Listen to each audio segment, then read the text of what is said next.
E aí, tudo bem? Seja bem-vindo a mais um vídeo do Adversus.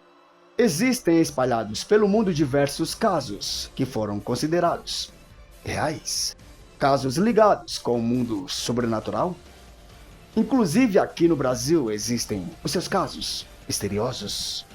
E hoje nós vamos falar de um lugar que é por muitos considerado mal-assombrado. Vamos conhecer o Palácio Anchieta. Será mesmo que ali ocorrem diversos acontecimentos sobrenaturais? Vamos saber um pouco disso a partir de agora, na telinha do Adversus.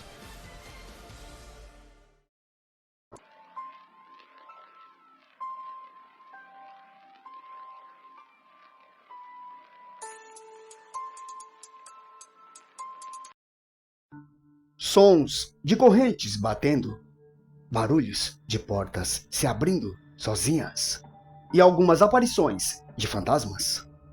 São eventos recorrentes que ocorrem no Palácio Anchieta. E esses eventos já foram relatados por moradores, celebres e até funcionários do local. Mas o que seria de fato o Palácio Anchieta? Com aproximadamente 500 anos de existência, atualmente é sede do governo do Espírito Santo. Ali já foi igreja, escola e já foi também casa de muitos governantes. E hoje, além do governo do Espírito Santo, parece também abrigar espíritos. Entre alguns dos moradores ilustres que moraram no Palácio Anchieta está o fundador da rede Gazeta, Carrier Lindenberg, que também chegou a afirmar que viu algumas assombrações. Entre elas, a mais famosa, que seria do espírito do padre José de Anchieta. Esse padre foi sepultado em 1597 na igreja do Colégio Jesuíta, em Vitória, Espírito Santo, ou seja, onde fica o Palácio Anchieta atualmente. E o espírito do padre seria a assombração mais famosa que aparece no Palácio Anchieta. No final dos anos 1500, o Palácio Anchieta, na verdade, era uma escola. E algumas décadas mais tarde, a escola passaria a ser uma igreja. E após muitos anos se passarem, viria a ser o que é atualmente a sede do governo do Espírito Santo. Mas foi aí que de lá para cá, o palácio teria que passar por algumas reconstruções por conta de 3 grandes incêndios que acabaram destruindo o palácio. E exatamente por conta disso que talvez esses eventos sobrenaturais passariam a ocorrer por lá. Como disse, a aparição do espírito do padre seria a assombração mais famosa, pois há muitos relatos de pessoas que alegam terem visto o padre caminhando pelos corredores. Mas não para por aí.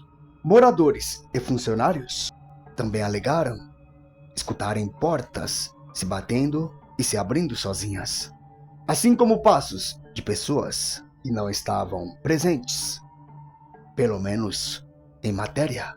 Há também aqueles que dizem terem escutado barulhos de correntes e muito mais, gemidos por todo o local. Por conta disso, por muitas vezes, alguns funcionários foram vistos correndo assustados pelos corredores. É claro, não teria como eles não ficarem, não é? Já que teriam presenciado alguns eventos que não faziam parte de nosso mundo natural.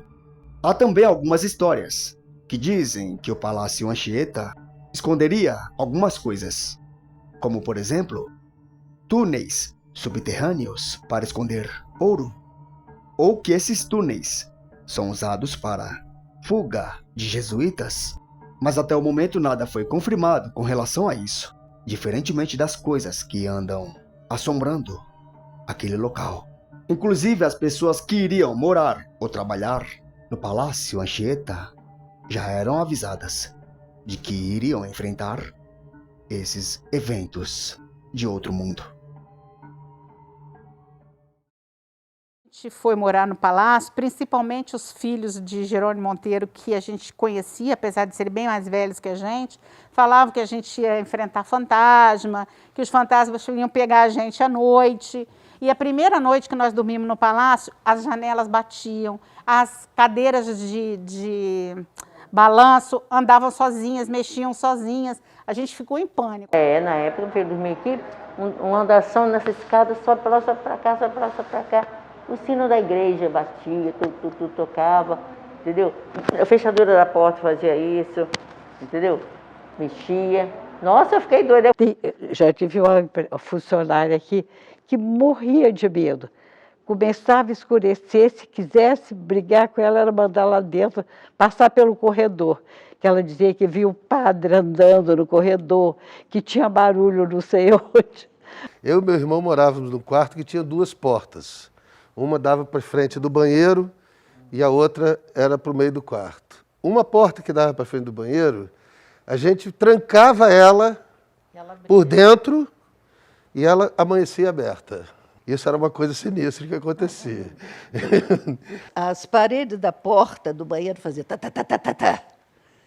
Parava. Tá. Eu, meu Deus, o que é isso? As portas batiam, os velados iam fechar as portas. Aí quando eles fechavam, batiam a porta, quando eles viravam as costas, a porta abria. Aí eles iam lá, batia a porta de novo e ia ver a porta estava aberta. São relatos de pessoas que moraram e até trabalharam ou trabalham, não sabemos se atualmente estão lá, que afirmam que esses eventos são reais e que o palácio é assombrado. Somente esses relatos já indicariam que alguma coisa de estranho ocorre no Palácio Anchieta. E essas aparições, barulhos, gritos, gemidos, seriam eventos verdadeiros? Essas pessoas não teriam motivo algum para mentir sobre esse caso. Mas aí quando Cariel Lindenberg, fundador da Rede Gazeta, também viesse a relatar e teria visto o espírito do padre Anchieta caminhando pelos corredores do palácio, a história de que o Palácio Anchieta é mal assombrado ganharia muito mais força, como nunca. Contava que ele tinha visto o padre Anchieta andando pelo palácio. Então eu comecei a procurar ouvir os barulhos de palácio. Diz que a assombração era o padre Anchieta, né, que à noite ia passear pelos corredores dos palácios. Mas isso era mais conversa, nós nunca chegamos a ter, assim, ficar impressionado com isso, não. Falar de fantasma não me dava felicidade nenhuma. Então eu nem acreditei, né, dormia lá tranquilamente, sem problema nenhum, nunca tive não. Mas todo mundo falava, olha, tem um fantasma, não sei o quê. Não mexeu comigo, não. A gente ia dormir com a mamãe e tal, e ele ficava trabalhando, gostava de trabalhar até de madrugada. Uma bela noite lá, ele estava trabalhando e houve só umas passadas, assim, como se estivesse no corredor, indo em direção, o barulho indo em direção onde a gente estava, né, onde ele estava. Ele, meu Deus do céu, o padre Anchieta ressuscitou. Aí ele foi devagarzinho, assim, para olhar, era um gato. Eu e Arthur fizemos muita coisa juntos, nós dois. Então, isso ele fazia mesmo. Eu morria de medo de tudo, sempre tive medo de fantasma, sempre tive medo de alma do outro mundo. E ele me aterrorizava mesmo. Ele balançava a porta e dizia, olha, padre Anchieta chegando. E eu, ai, socorro! Um corredor enorme entre as duas salas principais, que era onde tinha os quartos e tudo, né? E lá no fundo tinha uma cadeira de balanço. E essa cadeira de balanço, de vez em quando, balançava. Eu disse, meu Deus do céu, é a Anchieta que está por aí. Como podemos ver, existem algumas pessoas que não acreditam muito nessa história. Porém, aqueles mais velhos não duvidam e acreditam que realmente possam existirem fantasmas no Palácio Anchieta. Você teria coragem de trabalhar ou até de morar naquele palácio, mesmo correndo risco de poder presenciar alguns eventos, como portas se batendo e abrindo sozinhas, barulhos de correntes, gemidos, ou pior, se deparar com o espírito do Padre Anchieta vagando pelos corredores daquele palácio. E aí, você teria coragem? E assim estamos finalizando mais um Casos Reais Sobrenaturais. Agradeço a você por acompanhar esse vídeo até o final. E claro, continue acompanhando a diversos, pois muitos vídeos misteriosos como esse irão continuar pintando aqui em nossa telinha. Até o próximo vídeo.